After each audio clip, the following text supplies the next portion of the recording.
अस्सलाम वालेकुम नाजरीन, आप देख रहे हैं नया पाकिस्तान और मैं हूं शहजाद इकबाल। पाकिस्तान आज ऑफिशियली वर्ल्ड कप 2023 से बाहर हो चुका है। वैसे तो रियलिस्टिकली ये कहा जा रहा था कि इस मैच से पहले ही पाकिस्तान का कोई चांस नहीं है सेमीफाइनल में पहुंचने का, लेकिन मैथमेटिकली एक चांस जरूर था कि पाकिस्तान रन रेट की बुनियाद पे आज का मैच जीत के आगे पहुंच सकता है, लेकिन वो भी बहुत अनरियलिस्टिक था क्योंकि पाकिस्तान को 287 रन से शिकस्त देनी पड़ती इंग्लैंड को। लेकिन आज जब टॉस हुआ तो इंग्लैंड टॉस जीता और उन्होंने पहले बैटिंग का फैसला किया, जिसके बाद कोई अगर उम्मीद थी भी पाकिस्तान का मैथमेटिकली आगे पहुंचने की तो वो भी दम तोड़ गई। और उसके बाद जब मैच शुरू हुआ तो एक मरतबा फिर पाकिस्तान की बॉलिंग काम ना आ सकी। ये वो बॉलिंग अटैक है जिसको वर्ल्ड कप से पहले कहा जा रहा था कि दुनिया का नंबर 1 बॉलिंग अटैक है और बहुत ज़्यादा इंपैक्ट क्रिएट करेगा, लेकिन अब इस पूरे वर्ल्ड कप में ऐसा देखा गया और ना ही आज के मैच में ऐसा हुआ, क्योंकि इंग्लैंड ने 50 ओवर्स में 337 स्कोर किए और इंग्लैंड वो टीम है जो कि खुद फॉर्म के लिए स्ट्रगल कर रही है। उनके प्लेयर्स ये कह रहे हैं कि हमने बहुत बुरी क्रिकेट खेली है, लेकिन फिर भी पाकिस्तानी बॉलिंग अटैक के सामने वो 337 रन बनाने में कामयाब हो गए। और इस वक्त जब हम आपसे बात करें पाकिस्तान के 145 पे 5 आउट है, 30 ओवर गुजर चुके हैं, तो बहुत हद तक ये लग रहा है कि पाकिस्तान आज का मुकाबला भी हार जाएगा, जिसका मतलब ये होगा कि पाकिस्तान इस वर्ल्ड कप में सिर्फ 4 मैच जीत सकेगा और 5 मैच हार के टीम को वापस आना पड़ेगा।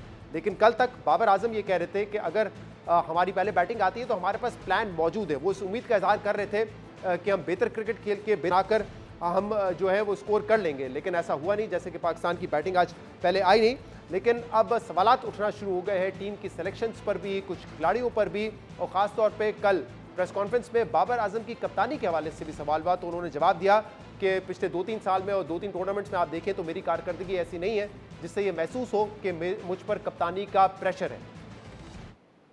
पिछले 3 साल से मैं कप्तानी कर रहा हूँ, कभी ऐसा मुझे फील नहीं हुआ ना मुझे ऐसा हुआ, क्योंकि वर्ल्ड कप में हमने या मैंने परफॉर्मेंस ऐसी नहीं दी जिसकी वजह से लोग बैठ के कह रहे हैं कि मेरे ऊपर प्रेशर है। मशवरा वहाँ टीवी पे बैठ के ज़्यादा आसान होता है निस्बत आप किसी ने भी मशवरा देना, मैसेज भी कर सकते हैं। जब पाकिस्तान जाएंगे या इस मैच के बाद देखेंगे क्या सूरत हाल बनती है, लेकिन अभी इस चीज़ पे फोकस नहीं है, अभी अगले मैच पे फोकस है। तो बाबर आजम कहते हैं कि कप्तानी का फैसला पाकिस्तान वापस जाके होगा। इस वक्त जो अगला मैच है उस पर हमारा फोकस है, और जो तनकीद इस वक्त हो रही है उनकी कप्तानी पे या पाकिस्तान टीम की परफॉर्मेंस पे, उसके हवाले से उनका ये कहना था मेरा नंबर सबके पास है, मैसेज कर दें। लेकिन दुनिया भर में ये देखा जाता है इंग्लैंड पे तनकीद हो रही है। इंडिया 2021-2022 के T20 वर्ल्ड कप में सेमीफाइनल के लिए क्वालिफाई नहीं किया, वहाँ पर भी मीडिया ने उन पर तनकीद की।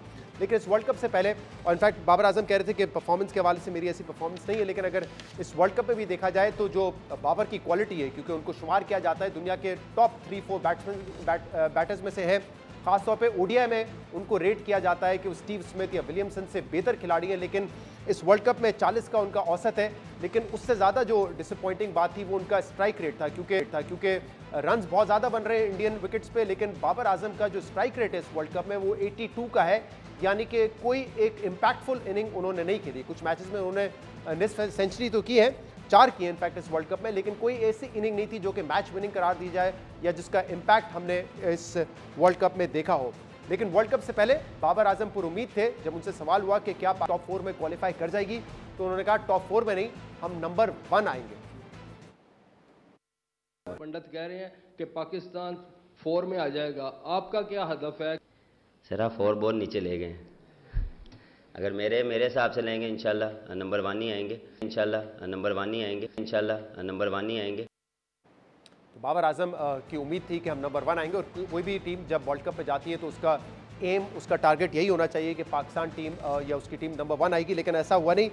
सिलेक्शन पे भी इस वक्त तनकीद हो रही है कि पाकिस्तान के फास्ट बॉलर्स नहीं चल पाए, पाकिस्तान के स्पिनर्स खासतौर पर मिडिल ओवर्स में विकेट्स नहीं ले पाए, उनकी परफॉर्मेंस बहुत ही बुरी रही।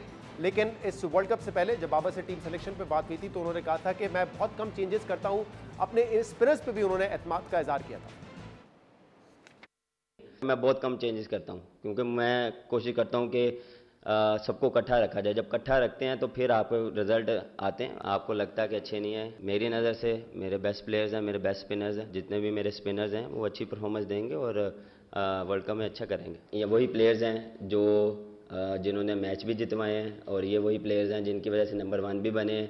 मैंने जितना इन पे इन्वेस्ट किया है, मैं अपने से ज़्यादा उन पे बिलीव रखता हूँ। जो मेरे 15 प्लेयर हैं, मुझे पता है कि मेरी कोर क्या है और कौन से प्लेयर हैं जो मेरे लिए फ़ाइट करते हैं और पाकिस्तान के लिए फ़ाइट करते हैं, और उन पे मेरा आंख बंद करके बिलीव होता है कि ये करके देंगे।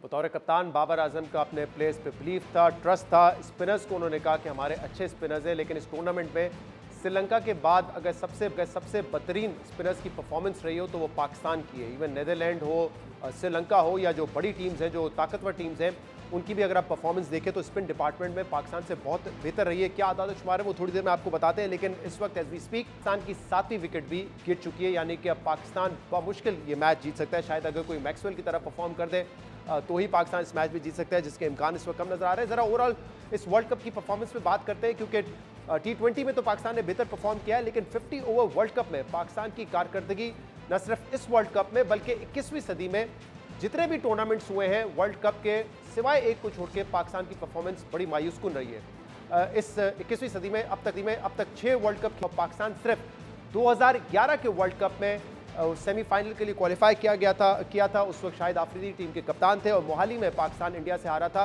लेकिन इसके अलावा 2003, 2007, 2015, 2019 और अब 2023 के वर्ल्ड कप में पाकिस्तान सेमीफाइनल से पहले ही टूर्नामेंट से आउट हो चुका है। हम आमतौर पर इंडिया से अपना मुकाबला करते हैं, लेकिन इंडिया सिर्फ 2007 के वर्ल्ड कप में सेमीफाइनल में क्वालिफाई नहीं कर सका था, जबकि पाकिस्तान पिछले 6 टूर्नामेंट्स में 5 में सेमीफाइनल से पहले ही बाहर हो चुका है। इस वर्ल्ड कप में पाकिस्तान ने 8 मैचेस खेले, 4 हार चुका है और शायद आज 5वां मैच भी पाकिस्तान हार जाएगा। और अगर देखा जाए तो इस वर्ल्ड कप में पाकिस्तान ने सिर्फ एक बड़ी टीम को शिकस्त दी है और वो थी न्यूजीलैंड। न्यूजीलैंड 400 स्कोर किया, लेकिन पाकिस्तान ने अच्छी बैटिंग का आगाज़ किया था और फ़खर जमान की वजह से वो मैच हम बारिश के इंटरप्शन के बाद जीत गए थे। लेकिन इसके अलावा पाकिस्तान ने जो 3 कामयाबियां हासिल की इस टूर्नामेंट में, उनको कहा जाता है कि वो छोटी टीम्स के अगेंस्ट है या कमज़ोर टीमों के खिलाफ है, जिनमें श्रीलंका है, बांग्लादेश है और नीदरलैंड है। और ये तीनों पॉइंट्स टेबल पर भी अगर आप देखेंगे तो टॉप 3 टीम्स यही बनती हैं। इसके अलावा पाकिस्तान भारत से भी हारा, ऑस्ट्रेलिया से हारा, जनूबी अफ्रीका से हारा और अफगानिस्तान से भी पाकिस्तान इस टूर्नामेंट में हारा है। और इस हार की बड़ी वजह यह है कि पाकिस्तान की बॉलिंग, जिसको रेट किया जा रहा था कि वो दुनिया की नंबर 1 बॉलिंग है, हमारे पास बेस्ट फास्ट बॉलर्स हैं। हाँ, नसीम शाह की एक कमी ज़रूर महसूस हो रही थी, लेकिन इसके अलावा हमारा ये थॉट प्रोसेस था कि हमारे पास बॉलर्स भी अच्छे हैं, स्पिनर्स भी अच्छे हैं, तो शायद इस टूर्नामेंट में हम इम्पैक्ट क्रिएट कर सकेंगे। लेकिन ऐसा हुआ नहीं है। और ख़ास तौर पे पाकिस्तानी फास्ट बॉलर हारिस रऊफ, जिनकी पिछले वर्ल्ड कप में बड़ी अच्छी परफॉर्मेंस थी, 2021 के वर्ल्ड कप में बड़ा अच्छा परफॉर्म किया, लेकिन इस वर्ल्ड कप में 9 मैचेस में 533 रन देने के बाद हारिस रऊफ ने तमाम वर्ल्ड कप का रिकॉर्ड तोड़ दिया है। यानी कि आज से पहले किसी फास्ट बॉलर या स्पिनर ने वर्ल्ड कप में इतने रन नहीं दिए जितने हारिस रऊफ ने इस वर्ल्ड कप में दिए हैं। 533 रन उन्होंने दिए हैं और 16 विकेट्स उन्होंने हासिल की। इसके अलावा अगर ओवरऑल वर्ल्ड कप का रिकॉर्ड भी देखा जाए तो वो भी पाकिस्तानी बॉलर्स के लिए कुछ खास नहीं रहा। इनफैक्ट सबसे बदतरीन रहा है बॉलिंग डिपार्टमेंट में पाकिस्तान का रिकॉर्ड, क्योंकि इस टूर्नामेंट में पाकिस्तान सबसे ज़्यादा रन देने वाली टीम बन चुकी है। 2607 रन पाकिस्तान टीम ने दिए हैं, जिसका मतलब जो भी हमारे खिलाफ बैटिंग कर रहा था उन्होंने 2607 9 मैचेस में हमारे अगेंस्ट स्कोर किया है। और ये वर्स्ट परफॉर्मेंस है तमाम टीमों में। नीदरलैंड, श्रीलंका, बांग्लादेश, जिनको हम कह रहे थे कि इस वर्ल्ड कप में भी वो कमज़ोर रहे, वैसे भी छोटी टीमों में उनका शुमार होता है, उन्होंने भी पाकिस्तान से कम रन दिए हैं। श्रीलंका ने 2450 रन दिए हैं, बांग्लादेश ने 2431 और न्यूजीलैंड ने 2139 रन दिए और पाकिस्तान ने 2607 रन दिए। यानी कि इस नंबर से साफ जाहिर है कि बॉलिंग डिपार्टमेंट में पाकिस्तान को बहुत ही मायूसी हुई है और बहुत ही बुरा पाकिस्तान ने परफॉर्म किया है। वर्ल्ड कप के एक मैच में सबसे ज़्यादा रन्स देने का रिकॉर्ड भी पाकिस्तान के पास है। न्यूजीलैंड का मैच बड़ा इंटरेस्टिंग था इस हवाले से, क्योंकि 85 रन जब दिया हारिस रऊफ ने तो वो एक मैच में सबसे ज़्यादा रन देने वाले पाकिस्तानी बॉलर बन गए थे।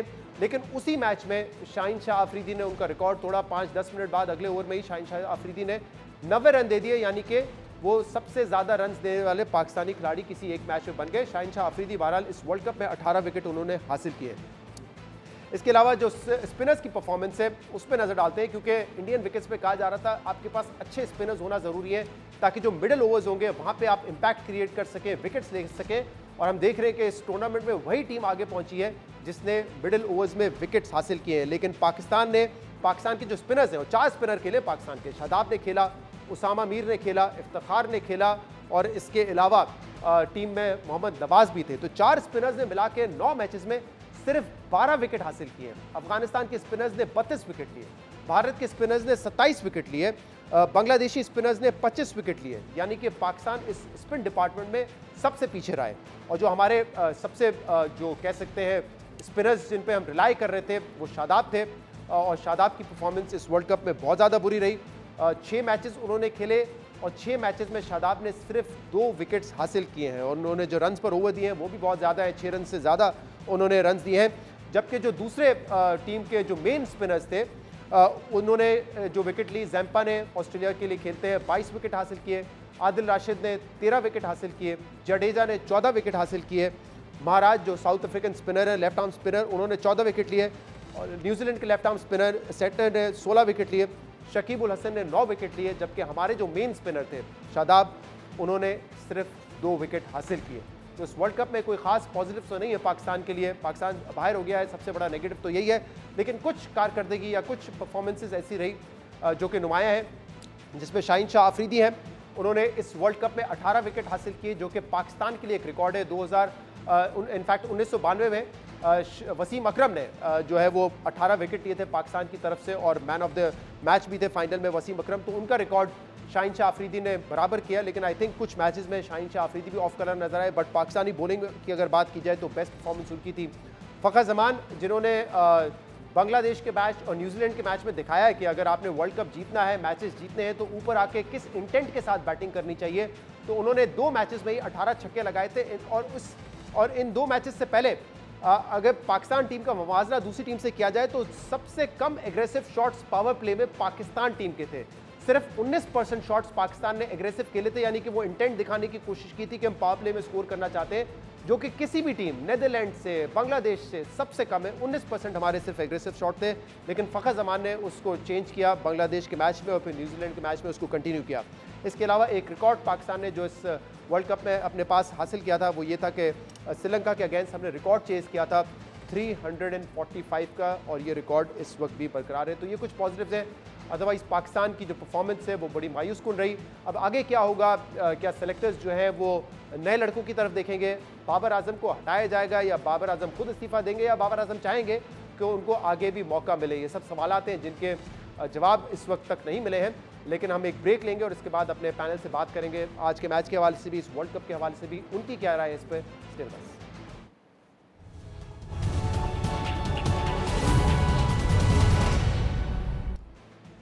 वेलकम बैक नाज़रीन। ब्रेक में जाने से पहले हमने आपको बताया कि ना सिर्फ इस वर्ल्ड कप में बल्कि पिछले 20 साल में पाकिस्तान ने जितने भी वर्ल्ड कप खेले हैं उनमें सिर्फ एक में हम सेमीफाइनल के लिए क्वालिफाई किए 2011 में। इसके अलावा पाकिस्तान की परफॉर्मेंस बड़ी बुरी रही है। बॉलिंग की हमने बात की, ज़रा बैटिंग पे भी क्विकली नज़र डाल लेते हैं, क्योंकि टॉप 13 में पाकिस्तान का कोई बल्लेबाज नहीं है। हम वैसे तो कहते हैं कि ODI रैंकिंग, T20 रैंकिंग में हमारे प्लेयर्स की बड़ी अच्छी रैंकिंग है, लेकिन इस वर्ल्ड कप में मोहम्मद रिजवान 14वें नंबर पर हैं, जिन्होंने 359 रन स्कोर किए हैं।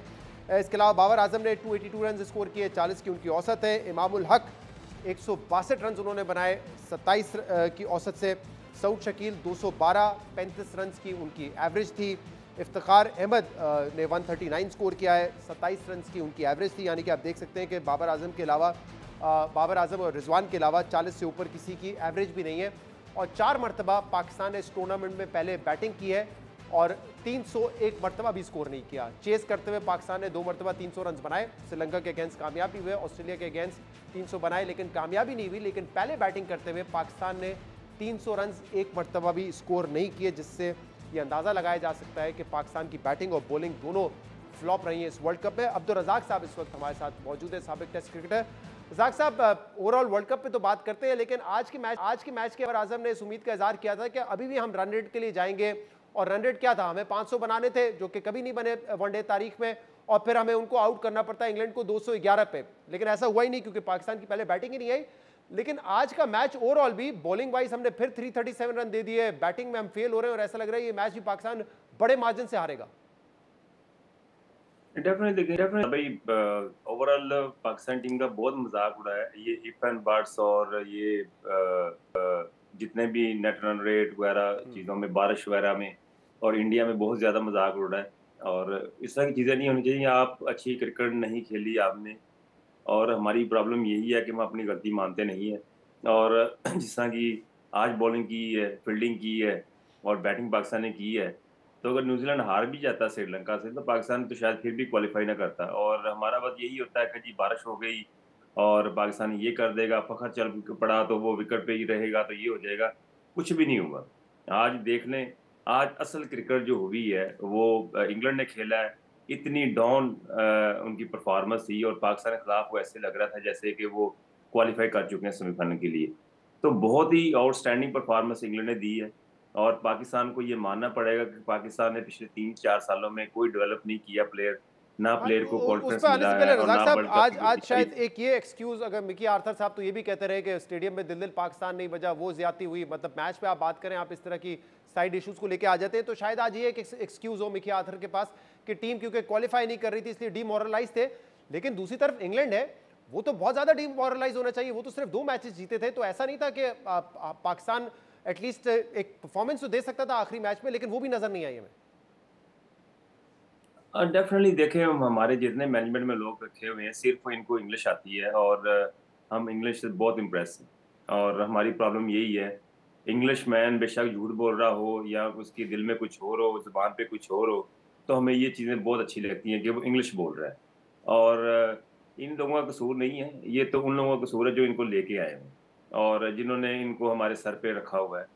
और अगर आप टीम की बात करते हैं, पूरा ओवरऑल बाबर की बात करते हैं, कप्तानी की बात करते हैं, तो बाबर के साथ अगर सपोर्ट ऐसी होती, मैनेजमेंट में लोग ऐसे होते जो बड़े समझदार और बड़ा ब्रेन रखते हैं मैच का और मैचों का, सिचुएशन का, तो बाबर को भी हेल्प होनी थी। पर हमारी प्रॉब्लम ये है कि बाबर को भी गलत गाइड किया गया और क्रिकेट बोर्ड की तरफ से उनको काफ़ी सपोर्ट मिली, जिसकी वजह से उन्होंने अपनी मनमानी करनी शुरू कर दी, अपनी मर्जी शुरू कर दी और अपनी मर्जी से टीम को सिलेक्शन में उन्होंने कहा कि जी मुझे ये प्लेयर चाहिए। तो ये यहाँ पे प्रॉब्लम आई है पाकिस्तान टीम में। और आपको पता है कि ये वर्ल्ड कप जो होता है ये आपका इम्तिहान होता है। ये आपका पूरे 3-4 साल में जो आपने क्रिकेट खेली होती है, जो आपने परफॉर्मेंस दी होती है या नहीं दी होती, इसमें आपको आपके टेस्ट होते हैं। जैसे एग्जाम पेपरों में टेस्ट होते हैं ना फाइनल, तो ये फाइनल आपका था, इम्तिहान था। आपने इसमें टोटली फेल इस तरह हुए हैं कि आपकी कोई तैयारी ही नहीं थी। जी। एक होता है कि तैयारी होती है, आप एफर्ट करते हैं, जान मारते हैं, आप बॉलिंग बैटिंग फील्डिंग में आपको लग रहा होता है कि यार अगर कुछ कुछ करेंगे हम। हमने बिल्कुल ही गिव अप किया है। हमें नेदरलैंड की टीम मिल जाए, श्रीलंका की टीम मिल जाए, बांग्लादेश की टीम मिल जाए, नेपाल की टीम मिल जाए, तो हम ऐसे लगता है कि जैसे हमने पूरा वर्ल्ड कप ही किया, पूरी रैंकिंग में नंबर 1 आ गए, पूरा वर्ल्ड कप हमने रजाक जीत साहब, लिया। ये जो तो टीम ये सिलेक्शन पे हमारी आपने अप्रोच है। बात की है और कह रहे कोई तैयारी हमारी नहीं थी, अब इसकी जिम्मेदारी किस पर आती है? क्योंकि बाबर आजम साहब का हमने बयान सुनाया वर्ल्ड कप पे जाने से पहले, उन्होंने कहा कि देखिए मेरी आदत है कि मैं प्लेयर्स को साथ लेके चलता हूं, उनको टाइम देता हूं, मैं बहुत ज्यादा चेंजेस नहीं करता हूं, ये 2-3 साल से लड़के परफॉर्म कर रहे हैं इसीलिए इनको मैंने रखा है। तो अब अगर ये परफॉर्मेंस है और कुछ प्लेयर्स ने बिल्कुल मायूस किया है, जैसे स्पिन डिपार्टमेंट में हमने बताया नवाज, शादाब बहुत बुरे तरीके से फेल हुए उन विकेट्स पे जहां पे छोटी टीम्स ने भी अपने स्पिनर्स के साथ इंपैक्ट क्रिएट किया है, तो उन पे जिम्मेदारी आती है या इंजमाम पर आती है? इंजमाम उल हक साहब कह रहे हैं कि मैं तो अगस्त में आया हूं और यही लड़के खेले हुए थे इसलिए मैंने कोई ज्यादा बड़े चेंजेस नहीं किए और उसी टीम के साथ हम चले जो कि पिछले 2 साल से खेल रही थी। देखिए शिदा, इसमें अगर बाबर की आप बात कर रहे हैं तो बाबर को उसका भी कसूर नहीं है। उसकी परफॉर्मेंस अच्छी थी, हमने ये इंटेंट नहीं देखी कि वो किस तरह स्कोर कर रहा है। हमने डाटा देखा कि जी इसकी इतने की एवरेज है, इतने रन्स कर दिए, ये रैंकिंग नंबर 1 आ गया। इम्पैक्ट जो होता है एक प्लेयर का, जो मैच विनिंग होता है, वो उसमें क्वालिटी नहीं। और हमने परफॉर्मेंस बेस पे उसको कप्तान बना दिया। अब कप्तान बनाने के बाद सबसे बड़ा जो सेटबैक आया है पाकिस्तानी क्रिकेट में, वो ये आया है, मैं सब ब्लंडर ही कहूँगा इस चीज़ को, कि हमने उसको पूरे इख्तियार देने की कोशिश की। हमने उसको इमरान खान बनाने की कोशिश की, हमने उसको वसीम अकरम बनाने की कोशिश की। तो ये इस तरह नहीं होती क्रिकेट। हम हर प्लेयर की एबिलिटी होती है। अगर मुझे कप्तानी नहीं आती तो मुझे चाहिए कि मुझे मान लेना चाहिए कि मुझे कप्तानी नहीं चाहिए, मुझे मशवरों से सीनियर प्लेयर्स हैं या मैनेजमेंट में लोग ऐसे होने चाहिए। अब हमारी प्रॉब्लम पाकिस्तान टीम की ये देख ले कि जो भी क्रिकेट बोर्ड में आते हैं वो सबसे पहले पूछते हैं कि जी आप बताएं मैनेजमेंट में आपको कौन से लोग चाहिए। जी हमें जी गोरे चाहिए। गोरे क्या करते हैं जी? गोरे जी लाइकिंग डिसलाइकिंग नहीं करते हैं। भाई लाइकिंग डिसलाइकिंग तो फिर होनी चाहिए ना, ये तो एक प्रोफेशन है। अगर हम देखें मैं टीम में हूँ, अगर मेरे साथ अजहर महमूद खेल रहे हैं, तो फिर ये लाइकिंग डिसलाइकिंग तो तब बनती है जब आपकी परफॉर्मेंस ज्यादा हो या ना हो। फिर अगर आपकी मेरिट पर परफॉर्मेंस लाइकिंग नहीं होनी है तो चाहिए, फिर सही। पता चलता है। हम्म। लाइकिंग जो है वो मेरिट पर होनी चाहिए। तो मुझे मुझे ज़रा बताइएगा कि जी। बाबर आजम ने कल कहा कि आप देख लें पिछले 3 साल में मेरी जो परफॉर्मेंस है उससे कहीं नज़र नहीं आता कि कैप्टनसी का बर्डन है। लेकिन इस टूर्नामेंट में हमने देखा है ऑल्दो 450 तो किए हैं बाबर आजम ने, लेकिन 42 का स्ट्राइक रेट है। कोई एक इनिंग ऐसी नहीं है जिसको आप कह सकते हैं कि उन्होंने इम्पैक्टफुल खेली हो, जिस तरह आपने भी कहा कि कोई मैच विनिंग इनिंग हो। क्या प्रेशर में नजर आ रहे हैं? क्योंकि ऑब्वियसली अगर टीम परफॉर्म नहीं कर रही और कप्तान से खुल के रन नहीं हो रहे तो प्रेशर तो पूरी टीम पर आता है। तो टीम की बुरी परफॉर्मेंस का प्रेशर आया है बाबर पे, या बाबर परफॉर्म नहीं कर रहे थे उसका प्रेशर टीम पर आया? देखिए शिजा, सीधी बात, दो बातें मैं आपको कहूंगा। एक तो हमारी नीतियां ठीक नहीं थी, और दूसरी बात ये है कि ये मैं डेटा और एवरेज और रैंकिंग, मैं तीनों चीज़ों को पाकिस्तानी सिस्टम से ख़त्म करना चाहता हूँ। ये मेरी अपनी एक दिल की ख्वाहिश है कि इन चीज़ों से हम बाहर निकलेंगे तो फिर जाके पाकिस्तानी क्रिकेट इंप्रूवमेंट की तरफ जाएगी। हमें इम्पैक्ट प्लेयर चाहिए जो टीम को जितवाए। अब ये जो परफॉर्मेंस पाकिस्तान दे रहे हैं, अब देखें ना, 40-50 तो इन विकेटों पे बड़े आराम से बंदा कर सकता है। प्लेयर वो है इन विकेटों पे जो कम बॉलों पे 24-25-30 बॉलों में 50 स्कोर करे, वो उसको इम्पैक्ट प्लेयर कहते हैं। अब हमारे जो प्लेयरों को, हमारे जो बैट्समैनों की ये सोच है कि हमने 50 कैसे करना है, उनको ये नहीं पता कि कम बॉलों पे करना है या टीम के लिए करना है या टीम को हमने जितवाना है मैच। अफगानिस्तान के साथ देख लें, आपने पहले ही प्लान किया हुआ है कि ये हमने 40 ओवर तक बल्ला नहीं उठाना। हमारे पास इतने एंड में प्लेयर हैं कि वो 10 ओवरों में 200 स्कोर कर देंगे। चलो फिर तो समझ आती है। पास में ऐसा होता था कि जैसे जब मैं खेलता था और शायद अफरीदी खेलते थे, तो हमारे पास ये होता था कि जी हमने 40 ओवर तक 200 सवा 200 करना है, उसके उस बाद वक्त आप होते रज़ाक और थे, अफरीदी अजहर जाएंगे होते तो थे, स्कोर कर। शाहिद आफरीदी जी होते थे, मोइन खान होते थे, जी जी वसीम अकरम होते थे। ये सारे जी ऐसे जी प्लेयर्स थे जो कि एंड में आके इम्पैक्ट क्रिएट कर सकते थे। इस वक्त हम सिर्फ डिपेंड करते हैं कि इफ्तिखार अगर चल गए तो चल गए, लेकिन उनको भी हमने शायद बड़ा कंसिस्टेंटली उनको दुरुस्त तरीके से इस्तेमाल नहीं किया उनका भी। तो ऐसा भी नहीं है कि ऊपर अगर फायर पावर नहीं है तो मिडिल ओवर्स में बहुत फायर पावर है, जो कि हमने देखा है साउथ अफ्रीका की टीम अगर ऊपर से स्लो भी खेलती है तो नीचे कवर कर लेते हैं, लेकिन शायद हमारे पास वो फायर पावर नहीं है। लेकिन बॉलिंग में क्या हुआ है, पहले फास्ट बॉलिंग पे बात कर लेते हैं क्योंकि आप खुद फास्ट बॉलर रहे। हारिस रऊफ बहुत ही उनकी डिसअपॉइंटिंग परफॉर्मेंस रही, सबसे ज़्यादा रन्स देने वाले वो खिलाड़ी बन गए। वर्ल्ड कप में 533 रन उन्होंने दिए। शाहीन कुछ मैचेस में बड़े अच्छा बॉल किए, कहीं ऑफ कलर नजर आए। हसन अली की भी बड़ी मीडियोकर परफॉर्मेंस रही। और एक इशू जो सामने आया है कि हमारे पास कोई बैकअप ही नहीं है नए बॉल से करने वाला। हम हसन अली को इसलिए खिला रहे थे क्योंकि वसीम जूनियर हमें लगता था कि वो नए बॉल से नहीं कर सकता। हारिस रऊफ ने जब भी नए बॉल से की उनकी बड़ी पिटाई हुई। तो ये नए बॉल वाला इशू क्या है? दूसरा, इन विकेट्स पे हमने देखा है रजाक साहब कि वो बॉलर्स कामयाब हुए जो विकेट टू विकेट बॉल कर रहे थे, लेकिन आखिरी मैच तक, आज के मैच तक हमने ये इंप्रूवमेंट नहीं देखी। तो कोई मैनेजमेंट में है नहीं बताने वाला कि कहाँ बॉल करनी है आपने इन विकेट्स पे? देखिए, अभी मैंने जो बात की है, मैनेजमेंट में जो लोग रखे हुए हैं, अब हमारे फास्ट बॉलर अभी लेके आए साउथ अफ्रीका के मोरी मॉर्कल। जी मोरी मॉर्कल को आप लेके आए हैं तो उसका तो माइंड सेट ही नहीं है एशियन एशियन टीम वाला। वो तो एक साउथ अफ्रीका टीम, एक यूरोपियन कंट्री जो आप ब्रॉड कहते हैं कि जी कि ये गोरे गोरे की शक्ल में वो बॉलर्स हैं, उनको तो पता ही नहीं चल सकता कि जी कि वो हमारे प्लेयरों को कैसे कॉन्फिडेंस देंगे, बॉलरों को कैसे उनको सिखाएंगे। इस लेवल पे सिखाना नहीं होता। इस लेवल पे आपको एक कॉन्फिडेंस देना होता है, आपको एक अच्छी विल पावर देनी होती है कि आप ये कर सकते हैं। क्योंकि शाहीन को क्या कौन बताएगा कि उससे कैसे बॉलिंग करनी है। जी अगर मोनी मॉर्कल के आने से ये इम्पैक्ट बढ़ा कि हारिस रऊफ सबसे ज्यादा रन देने वाले बॉलर हो गए हैं, तो ये तो पाकिस्तान को सोचना पड़ेगा। अब इनके इनके अगर आप रिमार्क्स लेंगे इनके, तो वो आपको एक 3 सफ़ों का एक पेपर लिख के दे देंगे जिसमें तकरीबन ज़्यादा से ज़्यादा वो चीज़ें यही लिखी होंगी कि ये सारा कसूर जो है पाकिस्तानी ये टीम का है, बॉलर्स का है और इनकी फील्डिंग का है। कोई ना कोई ऐसा पॉइंट दे देंगे तो फिर हम कहेंगे हाँ आपने बड़ा अच्छा काम किया, जो हमने पास्ट में देखा है। और इन चीज़ों से पाकिस्तानी टीम डैमेज होती है। आपको समझ आनी चाहिए, आपको नेचुरली इंडिकेशन मिल रहे हैं कि अगर आपने ये सोच अपनी ना बदली, इन लोगों को ना बदला, इनके जो जो पावर सिस्टम है इनका वो आपने खत्म ना किया, तो पाकिस्तान टीम और नीचे जाएगी। हर वर्ल्ड कप में पाकिस्तान टीम का ऐसा ही हाल होगा। और रज़ाक साहब ज़रा ये बताइए कि स्पिनर्स में क्या प्रॉब्लम रहा है हमें, क्योंकि शादाब हमारे मेन स्पिनर्स थे। अभी हमने रिकॉर्ड बताया 6 मैच में सिर्फ 2 विकेट उन्होंने हासिल किए, बाकी कोई 27 विकेटें ले या किसी टीम ने 27 विकेटें ली हैं स्पिनर्स के ज़रिए। हमने सिर्फ जो है वो 9 विकेट हासिल किए स्पिनर्स के ज़रिए। तो क्यों हम इसमें फेल हुए? क्या मतलब इतना ही पोटेंशियल था या अंडर परफॉर्म किया स्पिनर्स ने? नहीं, अंडर परफॉर्म नहीं किया। ये तो हमें पहले भी इंडिकेशन मिल रहे थे। और जिस तरह मैंने बात कही कि हमारा जो लीड कर रहे हैं पाकिस्तान टीम को, अगर उनका माइंडसेट ये है कि जी मैं चेंजिंग ज़्यादा नहीं करता और मैं इस चीज़ को पसंद नहीं करता चेंजिंग को, तो फिर उनकी सोच बदलने की ज़रूरत है। और हमारे जो स्पिनर्स हैं, वो उन्होंने अपनी जितनी भी जो उनमें पोटेंशियल था, जितनी भी एबिलिटी उसके मुताबिक बॉलिंग की है और वो इसी ही कैटेगरी के थे। आप उनको ये नहीं कह सकते कि वर्ल्ड क्लास कैटेगरी में थे, वो इतना ही वो कर सकते थे। और एक पे होता है कि जैसे आप मुश्ताक अहमद को ले लें या शेन वॉर्न को ले लें या मुरलीधरन को आप बात कर लें या सुकैन मुश्ताक की बात कर लें, तो अगर वो परफॉर्म नहीं कर रहे तो फिर हम कह सकते हैं कि जी उनके साथ ये बैड लक हुई है, वो इस तरह परफॉर्म नहीं कर सके, अंडर परफॉर्म किया है। इन इन प्लेयरों ने स्पिनर ने अंडर परफॉर्म नहीं किया। इनकी एबिलिटी ही इतनी है और इतना ही परफॉर्म कर सकते थे। तो रज़ाक साहब, अब ज़रा ये बताइएगा, ओवरऑल टीम के बारे में भी आपका ये ओपिनियन है कि जितना पोटेंशियल था उसके मुताबिक खेले हैं और 5वें नंबर पर आए हैं, या आपके ख्याल में फिर भी टीम ऐसी थी कि टॉप 4 में तो हमें आना ही चाहिए था?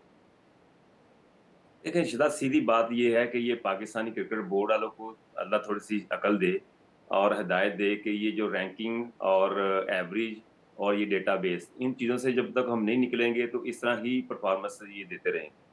और जब किसी से कोई बात करो तो वो आपके सामने स्टैट्स निकाल देगा, जी मेरी जी 50 की एवरेज है, मेरी जी 55 की एवरेज है, तो आप मुझे कैसे निकाल सकते हैं?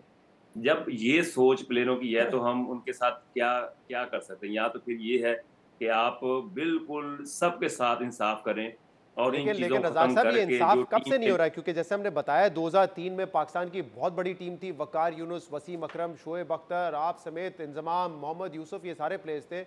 हमने क्वालिफाई नहीं किया। 2015, 2019 जब हमारे पास मिसबा थे, जब हमारे पास यूनुस खान थे, ये तमाम प्लेयर्स रहे हैं, फास्ट बॉलर्स भी रहे हैं, लेकिन हम क्वालिफाई नहीं कर रहे हैं मुसलसल। तो समथिंग इज़ वेरी रॉन्ग कि बायलैटरल में शायद हम कहीं ना कहीं परफॉर्म कर लेते हैं, T20 में हमने बेहतर परफॉर्म किया, लेकिन 50 ओवर वर्ल्ड कप में तो हमारी बहुत ही मायूस कुन कारकर्दगी रही है। आप बिल्कुल ठीक कह रहे हैं। सिर्फ़ और सिर्फ़ 99 के बाद 2011 में जो पाकिस्तान टीम की परफ़ॉर्मेंस थी, वो कुछ लग रही थी कि पाकिस्तान टीम जो है मुल्क के लिए खेल रही है और उसमें पाकिस्तान ने सेमीफ़ाइनल में क्वालीफ़ाई भी किया। बैड लक रही, हमने कैचेज़ बहुत छोड़े, उस दिन हमने अच्छा परफ़ॉर्म नहीं किया, जिसकी वजह से हम सेमीफ़ाइनल हार गए। वो मैच भी हम जीत सकते थे अगर हम कैचेज़ पकड़ लेते। यानी वो तो पार्ट ऑफ द गेम है, हो गया। जी। पर उसके अलावा आप जितने वर्ल्ड कप देख लें, आप मैं कहता हूँ जितने मर्ज़ी डेटा को ले आएँ सामने, 2003 से लेके 2007 से लेकर 2015, 2019 और 2023, इन सब जो वर्ल्ड कप की परफ़ॉर्मेंस है आपके सामने है। और जिस तरह हमने खेला है, हम ये कहते हैं कि जी हमने अपने पूरे पोटेंशियल पे खेला है, जितनी हमारी एबिलिटी उतना खेला है, नहीं, हमने उस तरह नहीं खेला।